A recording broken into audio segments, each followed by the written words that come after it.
Apakah seorang anak muda yang baru mendirikan perusahaan dengan mudah mendapatkan penyertaan modal dengan angka yang cukup fantastis kalau dia bukan anak presiden?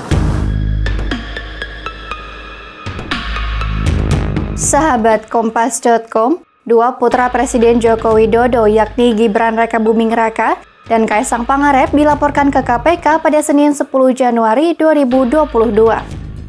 Keduanya dilaporkan atas dugaan tindak pidana korupsi dan atau tindak pidana pencucian uang. Laporan tersebut dilayangkan oleh dosen Universitas Negeri Jakarta atau UNJ Ubedillah Badrun. Ubedillah menyebutkan laporan tersebut terkait dengan dugaan KKN dengan grup bisnis dalam kasus pembakaran hutan. Menurutnya, pada 2015 sebuah perusahaan bernama PT SM menjadi tersangka pembakaran hutan dan dituntut 7,9 triliun rupiah oleh Kementerian Lingkungan Hidup dan Kehutanan. Namun, Mahkamah Agung hanya mengabulkan tuntutan senilai 78 miliar rupiah. Ubedillah menduga ada KKN yang melibatkan Gibran, Kaisang, dan anak petinggi PT SM setelah ketiganya membuat perusahaan gabungan.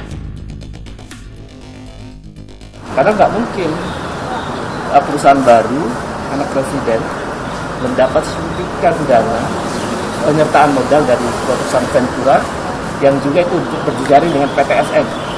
2 kali diberikan kucuran dana, angkanya kurang lebih 99,3 miliar dalam waktu yang dekat. Jadi saya kira, dan setelah itu kemudian anak presiden membeli saham di sebuah perusahaan dengan angka yang juga cukup fantastik, 92 miliar ya.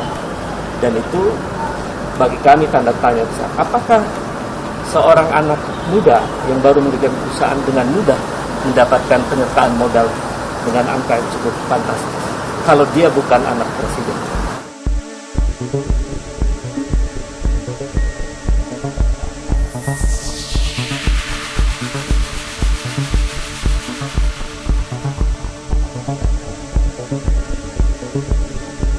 Terkait hal ini, Gibran Rakabuming Raka yang juga menjabat sebagai wali kota Solo itu angkat bicara.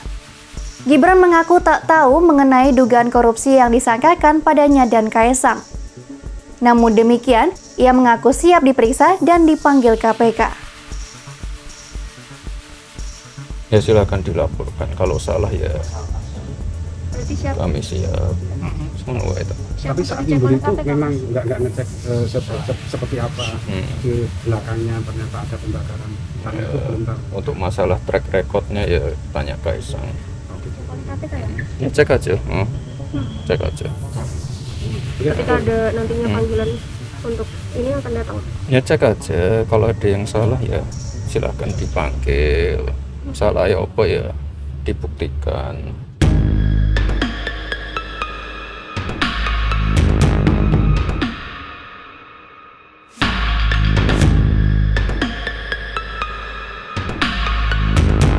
Komisi Pemberantasan Korupsi atau KPK membenarkan pihaknya telah menerima laporan tersebut dan akan menindaklanjutinya. Pelaksana tugas juru bicara KPK Ali Fikri menyebut pihaknya akan melakukan verifikasi terhadap data laporan. Hal ini untuk menghasilkan rekomendasi apakah aduan tersebut layak untuk ditindaklanjuti atau diarsipkan.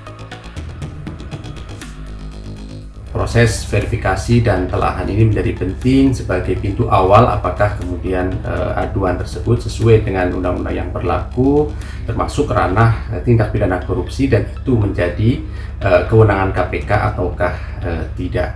Apabila kemudian menjadi kewenangan KPK, tentu akan ditindaklanjuti sesuai dengan mekanisme aturan hukum yang berlaku.